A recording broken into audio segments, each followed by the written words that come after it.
இது ஒரு ட்ராப்னே ரியலைஸ் பண்ணாம நம்ம எல்லாருமே செஞ்சுக்கிட்டு இருக்கோம். எஸ், ஸ்கூல்ல இருந்தே நம்மளை ரொம்ப கண்டிஷன்டா வளர்த்துருக்காங்க. நல்ல வேலைக்கு போகணும், சேலரி வாங்கணும், பில்ஸ் பே பண்ணணும் and repeat. It just take only one person in your entire bloodline to change everything. Only one mind sees and understand money differently can build generational wealth. நீங்களும் டாப் 1% மாதிரி எக்ஸ்ட்ரீம் வெல்த்தி ஆகணும்னு நினைச்சீங்கன்னா இந்த 5 mind set உங்களுக்கு இருக்க வேண்டியது ரொம்ப ரொம்ப அவசியம். அதுல first one 25 powerful words. You are an average of 5 people you surround with. இது ஜிம் ரான் சொன்னது. நீங்க உங்களை ஒரு ட்ரீயா கன்சிடர் பண்ணிக்கோங்க. அதுல 5 பிரான்ச்சஸ் இருக்கு. அந்த 5 பிரான்ச் தான் உங்களுடைய 5 ஃப்ரெண்ட்ஸ் சர்க்கிள்னு வச்சுக்கோங்க. அவங்ககிட்ட ஒரு கேரக்டரிஸ்டிக்ஸ் இருக்கும். லைக் இவங்ககிட்ட இருந்தா நான் கம்யூனிகேஷன் நல்லா பண்ணுவேன், இவங்ககிட்ட இருந்தா நான் போல்டா இருப்பேன், இவங்ககிட்ட இருந்தா நான் இங்கிலீஷ் நல்லா பேசுவேன். இந்த மாதிரி 5 கேரக்டரிஸ்டிக்ஸ் இருக்கும். அதை லிஸ்ட் பண்ணுங்க. அவங்களுக்கு இந்த மாதிரி ஒரு 5 சர்க்கிள் இருப்பாங்க. அது யார் யாருன்னு ஃபைண்ட் அவுட் பண்ணி அதையும் லிஸ்ட் பண்ணுங்க. இப்படி லிஸ்ட் பண்ணும்போது உங்களுக்கு 25 பவர்ஃபுல் கேரக்டரிஸ்டிக்ஸ் கிடைக்கும். அந்த கேரக்டரிஸ்ட் எல்லாம் உங்களுடைய கோல்ஸுக்கும் உங்களுடைய ட்ரீமுக்கும் கம்பேர் பண்ணி பாருங்க. வெதர் நீங்க போற பார்த்தும் இவங்களும் உங்களுக்கு ஹெல்ப் பண்ணுவாங்களா, கோரிலேட் ஆகுதான்னு பாருங்க. அப்படி ஹெல்ப் பண்ணல அப்படின்னா நீங்க உங்களுடைய சர்க்கிளை மாத்த வேண்டியது ரொம்ப ரொம்ப அவசியம். ரிச் பீப்புள்ஸ் பாத்தீங்கன்னா இப்படி சர்க்கிளை சேஞ்ச் பண்றதுக்கு கொஞ்சம் கூட யோசிக்க மாட்டாங்க. And the second one is own first, spend later.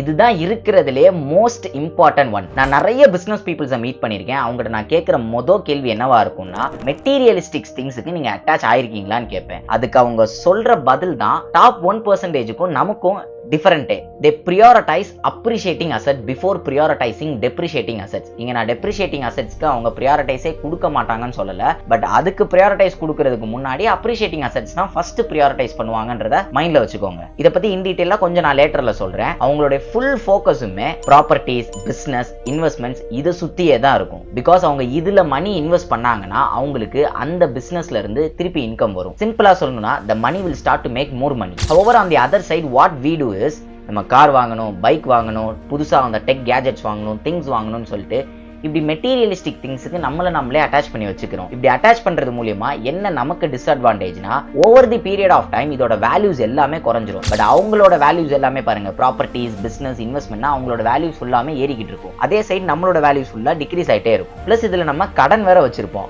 Which is நம்ம பாக்கெட்ல இருக்கிற இன்கம்ஸ் நம்ம இன்னொருத்தவங்களுக்கு எடுத்து கொடுத்துக்கிட்டே இருக்கிற மாதிரி. இதுவும் நமக்கு ஒரு டிஸ்அட்வான்டேஜ் தான். இந்த இடத்துல உங்களுக்கு ஒரு கொஸ்டின்ஸ் வரும். ரிச் பீப்புள்ஸ் ஆல்சோ கார்ஸ் வச்சிருக்காங்க, புது டெக் கேஜெட்ஸ் எல்லாம் வாங்குறாங்களே, அவங்களும் அதை depreciating assets தானே அப்படின்னு நீங்க क्वेश्चन கேட்கலாம். பட் அவங்க அது எந்த இன்கம்ல இருந்து வாங்குறாங்க அப்படின்றத நீங்க புரிஞ்சுக்க வேண்டியது ரொம்ப ரொம்ப அவசியம். ஃபார் எக்ஸாம்பிளுக்கு அவங்க பிசினஸ்ல இருந்து ஒரு 10 லட்ச ரூபாய் இன்கம் வருதுன்னு வச்சுக்கோங்களேன். அவங்க ஒரு கார் வாங்கணும்னா அந்த 10 லட்ச ரூபாயில கொண்டு போய் கார் வாங்க மாட்டாங்க. அந்த 10 லட்சத்தை இன்வெஸ்ட் பண்ணுவாங்க. லைக் ப்ராப்பர்ட்டிஸா இருக்கட்டும், கோல்டா இருக்கட்டும், ஏதாச்சும் இல்ல வேற ஒரு பிசினஸ்ல கூட இன்வெஸ்ட் பண்ணுவாங்க. இந்த மாதிரி இன்வெஸ்ட் பண்ணும்போது அதுல இருந்து ரிட்டர்ன்ஸ் வரும். அந்த ரிட்டர்ன்ஸ் மூலியமா தான் அவங்க அந்த டெப்ரிஷியேட்டிங் அசெட்ஸ் எல்லாம் வாங்குவாங்க. சிம்பிளா சொல்லணும்னா ஷேர்ஸ் வாங்குறது, அந்த ஷேர்ஸ்ல இருந்து வர டிவிடெண்ட்ஸ் மூலியமா நமக்கு தேவையான பொருளை நம்ம வாங்கிக்கிறது. சோ இந்த மாதிரி தான் அவங்க depreciating assetsல இன்வெஸ்ட் பண்றாங்க. Rich peoples money, investment, returns, அதுல இருந்து தான் கார்ஸ், பைக்ஸ் இதெல்லாமே வாங்குறாங்க. அந்த third one is become obsessed with getting rich.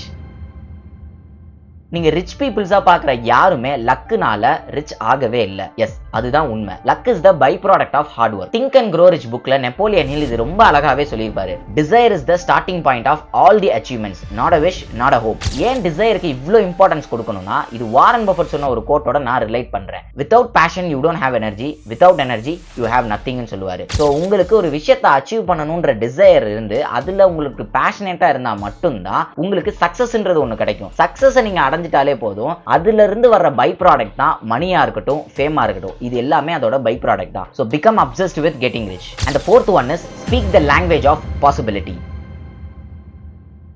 Rich peoples like millionaires, billionaires always speak the language of possibility. அவங்க ஒரு விஷயத்துல செலவு பண்றதுக்கோ இல்ல இன்வெஸ்ட் பண்றதுக்கு முன்னாடி அவங்க ஒரு கேள்வி கேட்டுப்பாங்க. Can I afford this அப்படின்ற கேள்விக்கு பதிலா will this make more money for me அப்படின்ற கேள்வி கேட்டுப்பாங்க. பிகாஸ் அவங்க ஒரு விஷயத்துல பணம் இன்வெஸ்ட் பண்றாங்கன்னா அந்த இன்வெஸ்ட் பண்ண பணம் அவங்களுக்கு ரிட்டர்ன்ஸ் கொடுக்குமா அப்படின்றது தான் அவங்களோட மெயின் ஃபோக்கஸாவே இருக்கும். அந்த விஷயத்துக்கு எஸ் கிடைச்சாதான் அவங்க அந்த விஷயத்தை ப்ரொசீடே பண்ணுவாங்க. பட் அந்த அதர் சைடு நம்ம என்ன பண்ணிக்கிட்டு இருக்கோம் அப்படின்னா, நமக்கு ஒரு விஷயம் வராதுன்னா வராது அப்படின்னு சொல்லி முடிச்சிருவோம். எனக்கு இங்கிலீஷ் பேச தெரியாது, எனக்கு ஹிந்தி பேச தெரியாது, எனக்கு இது வராது அப்படின்னு சொல்லி நம்மளோட பாசிபிலிட்டி லாங்குவேஜை நம்மளே லிமிட் பண்ணி வச்சுக்கிறோம். பட் ரிச் பீப்புள்ஸ் அவங்களோட மைண்ட் செட் எப்படி இருக்குன்னா, இந்த விஷயத்தை கத்துக்கிறதுக்கு நான் என்ன பண்ணணும், how can I afford this, how can I make it happen, how to create more income streams, இந்த மாதிரி லாங்குவேஜ் ஆஃப் பாசிபிலிட்டி தான் அவங்க மெயினா ப்ரிஃபர் பண்ணுவாங்க. ஸோ இந்த லாங்குவேஜை நீங்களும் நானும் கத்து வச்சுக்கிறது ரொம்ப ரொம்ப அவசியம். பிகாஸ் இந்த லாங்குவேஜ் பேசுறதுனால மட்டும்தான் நம்மள அடுத்த ஸ்டேஜுக்கு நம்ம இம்ப்ரூவ் பண்ணிக்கிட்டே இருக்க முடியும். And the fifth and final one is build business runs without you. Rich பீப்புள்கிட்ட இருந்து நான் எடுத்துக்கிற ஒரு மிகப்பெரிய லெசன் என்னவா இருக்கும்னா, அவங்க வந்து மணி ஏர்ன் பண்ணணும் அப்படின்ற விஷயத்துல மட்டுமே ஃபோக்கஸ்டா இருக்க மாட்டாங்க. ஒரு கட்டத்துக்கு மேல நான் இல்லாம இந்த பிசினஸ் எப்படி ரன் பண்ணணும், நான் இல்லாம எப்படி இந்த பிசினஸ்ல சீம்லெஸ்ஸா ரெவென்யூ வந்துகிட்டே இருக்கணும்ன்றதுல தான் அவங்களுடைய ஃபுல் ஃபோக்கஸை போட ஆரம்பிச்சிருவாங்க. ஃபார் எக்ஸாம்பிளுக்கு நீங்க மைக்ரோசாஃப்ட், கூகுள், ஆப்பிள், இல்ல ரிலையன்ஸ், சரவணா ஸ்டோர், தங்கமயில் இந்த மாதிரி ஸ்டோர்ஸை கூட நீங்க எடுத்துக்கலாம். அதோட ஃபவுண்டர்ஸோ இல்ல சிஓஓ இன்னை வரைக்கும் ஒர்க் பண்ணிக்கிட்டு இருக்காங்களா அப்படின்னு கேட்டா கிடையாது. பிகாஸ் அவங்க ஒரு கட்டத்துக்கு மேல அவங்க இல்லாம அந்த பிசினஸ் எப்படி ரன் ஆகணும் அப்படின்றத ஃபிகர் அவுட் பண்ணி அதை அந்த போக்குல விட்டுருவாங்க. ஸோ நீங்களும் ஒரு சைட் ஹசிலோ ஒரு பிசினஸோ நீங்க இல்லாம எப்படி அந்த பிசினஸ் ரன் ஆகணும் அப்படின்றத ஃபிகர் அவுட் பண்ணுங்க. இன்கேஸ் நீங்க பிசினஸ் பண்ணிக்கிட்டு இருக்கீங்கன்னா, இல்ல இனிமே தான் பிசினஸ் ஸ்டார்ட் பண்ண போறீங்கனாலும் இந்த விஷயத்தை என்னைக்குமே மைண்ட்ல வச்சுக்கோங்க. இந்த மைண்ட் செட்ஸ் எல்லாம் இருக்கிறனால தான் ரிச் பீப்புள்ஸ் எப்பவுமே ரிச் ஆயிட்டே இருக்காங்க, புவர் பீப்புள்ஸ் எப்பவுமே புவர் ஆயிட்டே இருக்காங்க. புவர் பீப்புள்ஸ் ஏன் புவர் ஆயிக்கிட்டே இருக்காங்கன்னா, அவங்ககிட்ட ஒன்னு இந்த 5 மைண்ட் செட்ஸ் இல்லாததான் ரீசன். அண்ட் ரெண்டாவது, நான் வீடியோட ஸ்டார்டிங்லேயே சொன்ன மாதிரி அவங்க ஒரு ட்ராப் குள்ள இருக்காங்க. நல்ல வேலைக்கு போகணும், சேலரி வாங்கணும், பில் பே பண்ணணும், ரிப்பீட். ஸோ இந்த ட்ராப்ல இருந்து வெளியில வந்து இந்த மைண்ட் செட்ஸ் எல்லாம் டெவலப் பண்ணி நீங்களும் ஒரு ரிச் பீப்புள் ஆகணும் அப்படின்றது தான் என்னோட ஆசை. ஸோ நீங்க ப்ரொக்ராஸ்டினேட் பண்ணிக்கிட்டு இருக்கீங்க, உங்க லைஃப்ல அப்கிரேட் ஆகணும்னு நினைச்சிட்டு இருக்கீங்கன்னா, கீழே டிஸ்கிரிப்ஷன்ல இருக்கிற ஃபார்ம் ஃபில் பண்ணுங்க. என்னோட எக்ஸ்க்ளூசிவ் கம்யூனிட்டியில நானே உங்களை ஆட் பண்றேன். அங்க உங்களை மாதிரியே 100கணக்கான லைக் மைண்டட் பீப்புள்ஸ் இருக்காங்க. அவங்களோட நீங்க சேட் பண்ணலாம், டே டு டே அச்சீவ்மெண்ட்ஸ் நீங்க பார்க்கலாம். நீங்க என்னென்ன டே டு டே அச்சீவ்மெண்ட்ஸ் பண்றீங்கன்றதையும் நல்லாவே ஷேர் பண்ணலாங்க. ஸோ லிங்க் டிஸ்கிரிப்ஷன்ல இருக்கு, ஃபில் அப் பண்ண மறந்துடாதீங்க. Until then, see you in the next video. This is Sudarshan signing off.